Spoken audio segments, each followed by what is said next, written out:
Hey there, welcome to my channel, Paper Bag Investor. Today's video, I want to look at some clips from a recent long-form 2-hour interview that David Lee did on his YouTube channel with Tim Bixby, the CEO of LMND.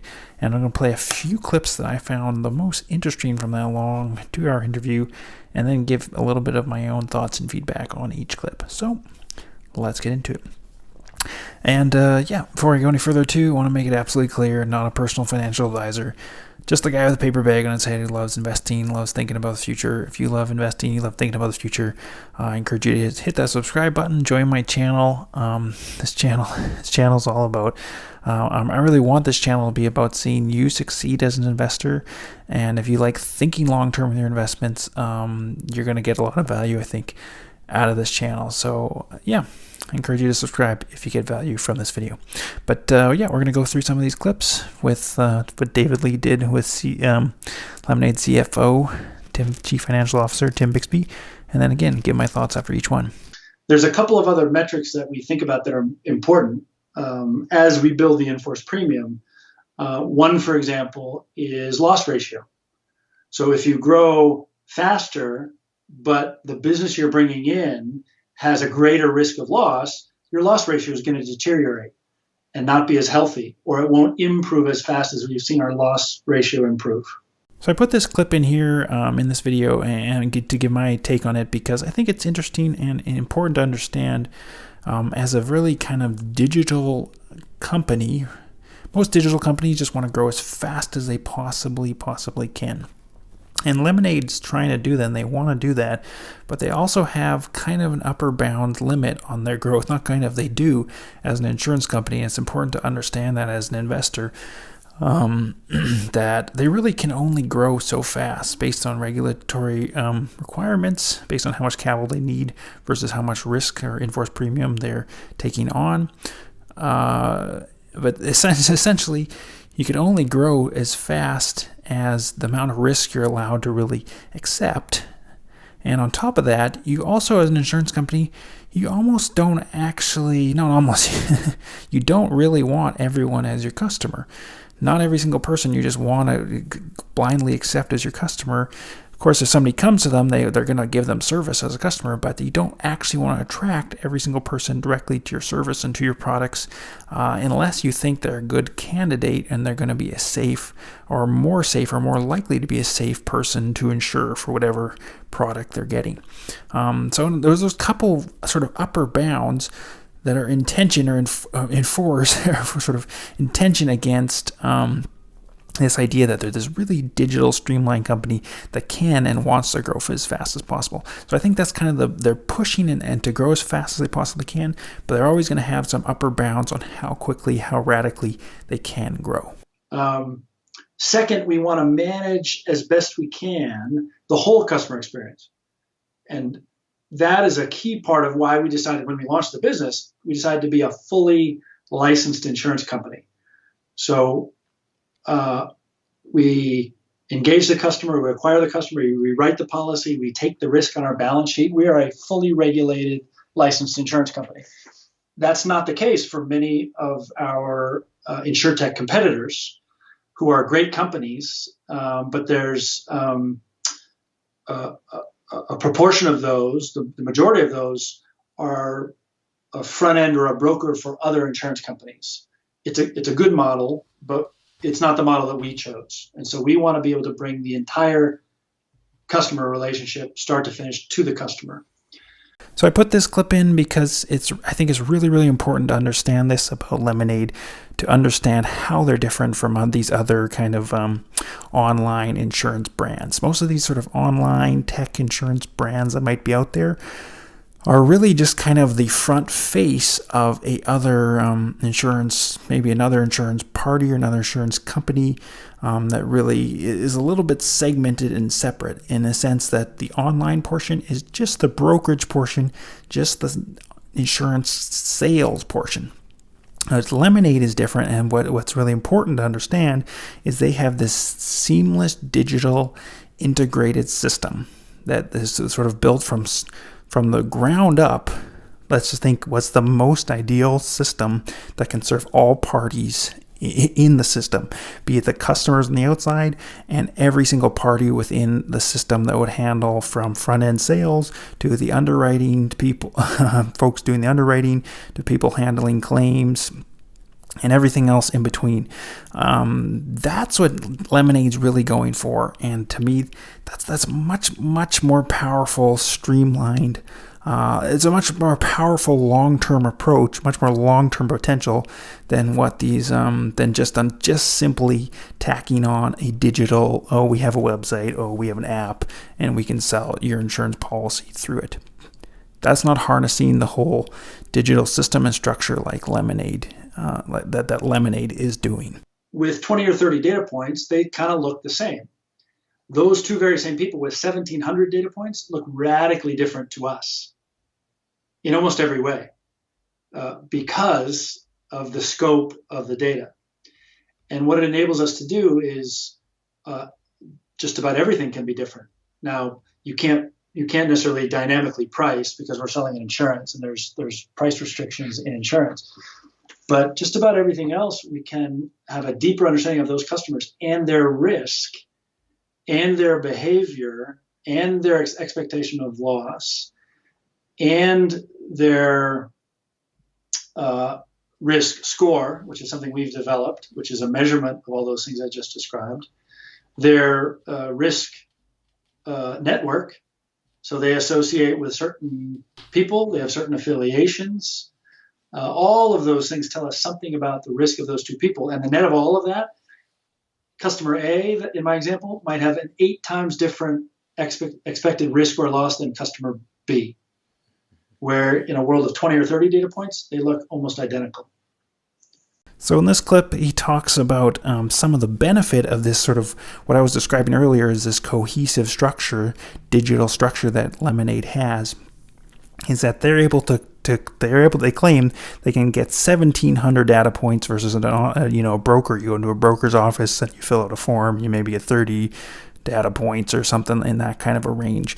And I've seen other interviews or other talks that the CEO Daniel Schreiber has done, where he's talked in a little bit more detail about how this data, what I'm kind of terming nuanced data, how they're able to gather some of that. It's in ways such as the time of day that the user is on the app. So maybe if you're on the app at 3 a.m., they know you're more risky renter than somebody who does it at 12 noon on their lunch break at work. So we have maybe your location, what time of day it is, how quickly you go through each step. Do you read the fine print slowly and scroll through and actually read it? Do you just skip to the end and look for the button, hit next, and hammer on, go through it? All those sort of stages are what I'm calling this nuanced data, and it's part of that 1,700 different sort of spectrum of data points they say they're able to claim.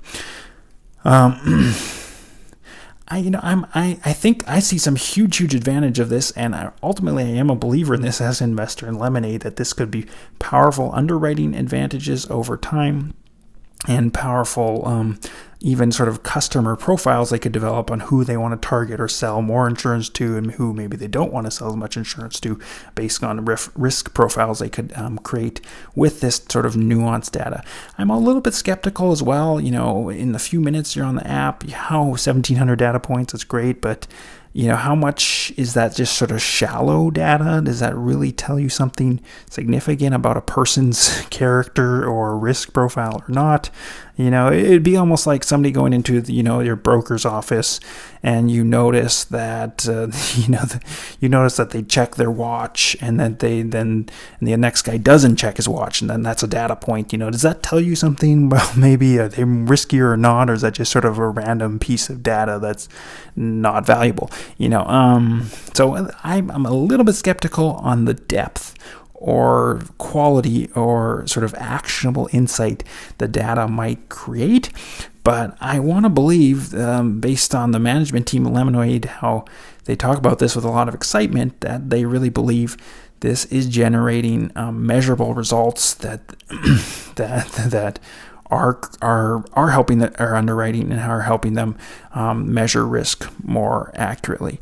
And I think they clearly, based on what they're saying, they would be able to measure that because they'd be able to know for any given customer what the kind of average 30 to 50 data points that a broker might have, and then they know the 1,700 they'd have, and they'd be able to create the risk profiles, 2 separate cases, and basically say, yeah, under this 30 to 50 normal data points, this guy looks like this. There's really not much way to differentiate him from the next customer, and then but with our 1,700 data points, they look very, very different. And they would be able to actually tell that and see those different sort of scenarios and see clearly that it is telling a different story. So I want to believe, as a Lemonade investor, this is really, really important to the long-term potential that the company has. We're leveraging that data advantage on a unit basis by using a system which is itself fully integrated and built from scratch on a data platform. So we have one system that does everything that our business does and has visibility to everyone in our business that needs to have visibility. And so what that means is we are seeing a potential customer turn into a customer, quoting, binding, customer support, customer inquiry, payment, non-payment, claims management, risk profile. All of that is happening in our company in one system, built from scratch by one team in the last 3 years on the latest technology. So everything that's happening that's interesting is not only interesting, but it's available and leverageable in real time to all the people who need to know. And so our ability to react to something that happened yesterday, today, and take an action that has impact tomorrow is extraordinary. To us, it's just normal. We upload code, and basically, which means we basically change our product, make small improvements and modifications to our product that affect customers, not always visible to the customers. We do that 20 times a day, every day. And so small advantages that we can evaluate and turn into small benefits in a day or a week or even a month, that's a radical difference compared to just about everyone in this market. Yeah, in this clip, he's kind of talking about and really articulating some of what I was discussing earlier in this video, that what I love about Lemonade, and I think one of the most important traits they have, is that they went for it all, the whole package, the whole customer experience, everything sort of into their domain, in their control. And they built it with sort of an optimal vision in mind. They built it from the ground up in a digital platform, in a digital way. And with that, they're able to quickly improve the system and monitor the system, and everyone who needs any access to any part of the system that they need can quickly get it. And this is really powerful, and I feel personally underrated.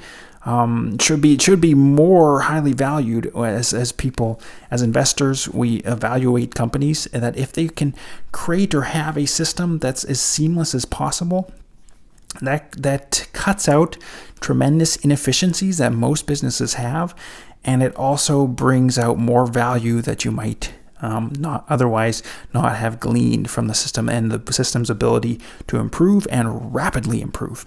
So very, very exciting for me, again, as a Lemonade investor. Why are we doing all this? Well, one reason is to protect us when the loss ratio is volatile. The second reason, and probably a more compelling reason, is it reduces the amount of capital we have to set aside. So again, it's another way of making us a capital-light business. Without this reinsurance structure that we have in place, we would be required, and we were required, to put aside about $1 in capital for every $3 in premium that we sold. Every $3 in in-force premium, 1 to 3. After this reinsurance structure was put in place, that 1 to 3 ratio improved to 1 to 7. Now we have to put aside $1 of capital for every $7, roughly, of in-force premium. And this clip I wanted to put in as well because he really touches on the two purposes of why they use reinsurance. Number one, it's so that the gross loss ratio, the losses they could have from insurance, from a catastrophe that could happen, doesn't tank their business or cause a sort of a catastrophic event for them. That it greatly lowers that kind of risk as they grow and as they grow their own insurance products, because they are the ones creating their own insurance products, but they're without knowing that this product is surefire and can stand the test of time for decades or centuries. This helps protect against sort of the catastrophic event as they're rolling out new products.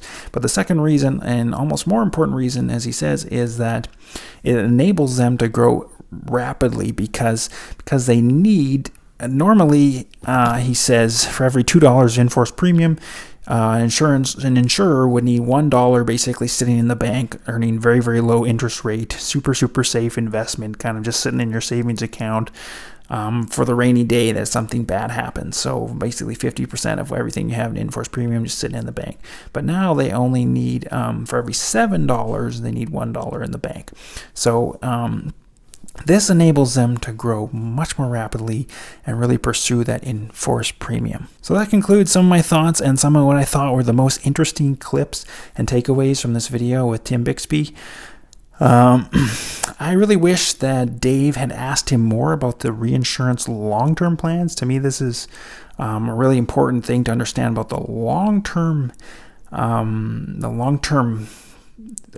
net income or long-term earnings potential for Lemonade. Is that I think over time, because they own the whole domain, the whole system, they're underwriting their own insurance policies, their own packages. Eventually, they're going to phase out the reinsurance. So I know right now it's on most of the reinsurance is on a 3-year term. So maybe at the end of that 3 years, some of the insurance, maybe for certain products in certain geographies, maybe that gets dropped, and they take on the full risk or full reward of that insurance. Maybe they then negotiate another 3 years, and 3 years after that, they drop off a bigger chunk of that. It would all depend on how much they're growing and how much more growth they have to do and how much money they've kind of accumulated in the bank.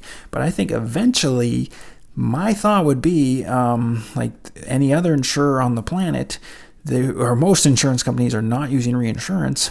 My thought would be that eventually Lemonade's, as they grow, and this could take a long time to fully phase it out, but as they grow across the earth, eventually they're going to phase out all of their reinsurance as they become more and more confident in their products and in their products in different countries and geographies. And that after that, and enough confidence is built, they'll completely phase those out one by one. And that's where you'll really see this company could become sort of exponentially profitable as those phase outs begin. Of course, there's more risk because they're taking on more risk, but I think they're only going to do that when they're confident. So there could still be a large, really grow case ahead of them, where they still could become more valuable as a company, but then that reinsurance phasing out, I think, could be the game changer. And but didn't really touch on that or ask that, so I really wish they had. But maybe for another interview we could bring that up with him. So, anyways, thank you guys so much for watching. I really appreciate each one of you guys. I hope you're getting value out of these videos. I hope you're learning to become a better investor, being patient with your investments, and thinking long term with your investments. And thank you so much for watching again. All right, I'll see you in my next video, and remember, it's in the bag. Cheers.